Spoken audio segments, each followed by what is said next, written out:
later. I have 5 short poems. None of them goes further than 1 page. Some are shorter than that, so not in for a really long thing. Okay, the first one is called Soft Alibi. It's true, I had 2 cars, but both were Priuses, or Prii, or perhaps Priuses.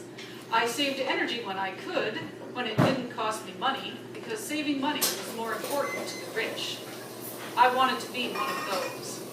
I did get in that club, but much too late to take sufficient advantage to do significant damage, either one. So sue me. I cut my children off without a penny. I didn't want them hanging around waiting for my money. I wanted them to learn the lessons I did, whether or not those were useful anymore. I loved my wife when I was with her. When I wasn't, I was ever so generous to the rest of womankind. All in all, I was one of the good guys, mainly in that I wasn't one of the worst.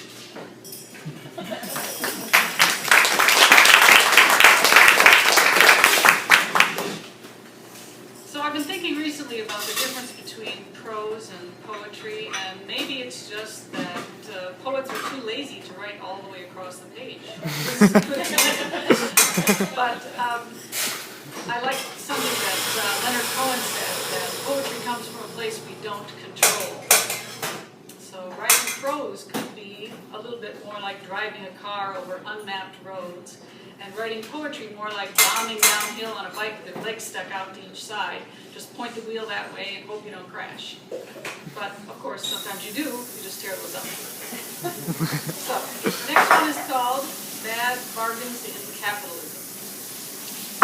You have to go to college to get a job. You have to get a job to buy a car. You have to buy a car to drive to work. You have to drive to work from far away. You can't afford a house near where you work.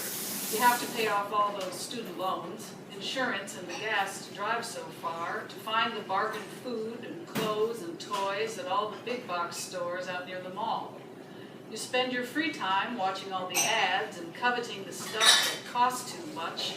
Technology rolls on and on and on, creating the new needs you have to fill, while you plod on creating other stuff some guy 2 houses down might want to buy.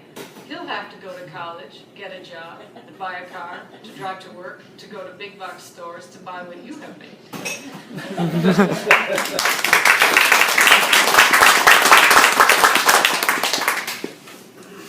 So maybe you're detecting a theme.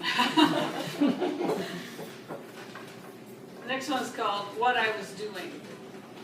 I thought I was speaking truth to power. Power wasn't listening. Power was living it up on the Riviera, well satisfied with his ill-gotten gains. Power didn't care about truth, about what I labeled truth, because who was I anyway to tell Power what to do? You're not the boss of me, said Power, and went on screwing underage virgins, snorting coke while lecturing the poor to just say no to drugs, revving up the yacht, pouring champagne into the Mediterranean, poisoning fishes, spilling oil, biting off way more than he could chew, spitting it out and laughing. Hey you, truth speaker, I'll show you where to get off, Power said, and threw me overboard.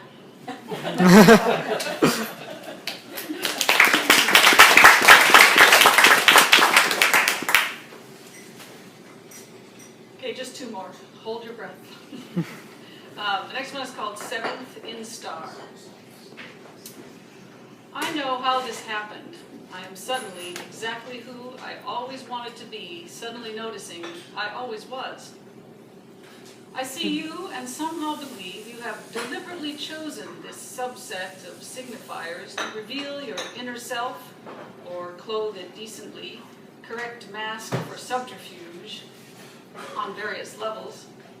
However, I do not want you to believe my carapace, indicative of my constructed persona, as if these wardrobe choices meant anything at all beyond despair at finding anything better in the jangled marketplace of self.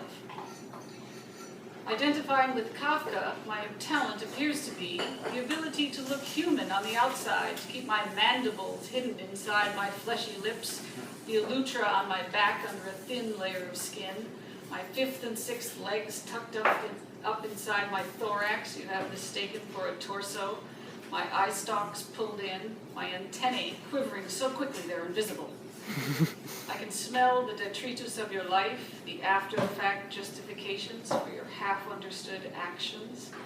I can parse them for you, but you don't want me to.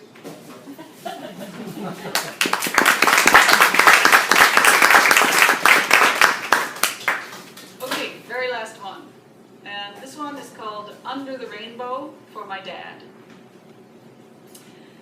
You and I know something secret, the secret of being in love, dumb love. It has its own umami, that is to say, deliciousness. Neither of the people we love loves us in this way. To others, it looks abject from the outside, but we know it is not. We know from our side of the curtain, our side of the waterfall, that those, even the ones we love, who remain on the other side, do not see what we see, feel what we feel.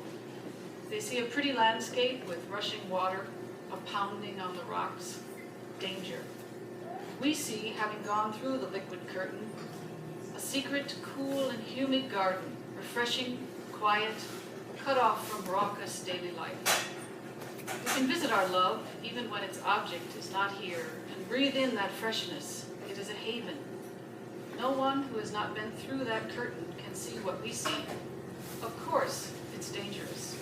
Of course, you could slip on the rocks and be washed downstream. Of course, you will get wet.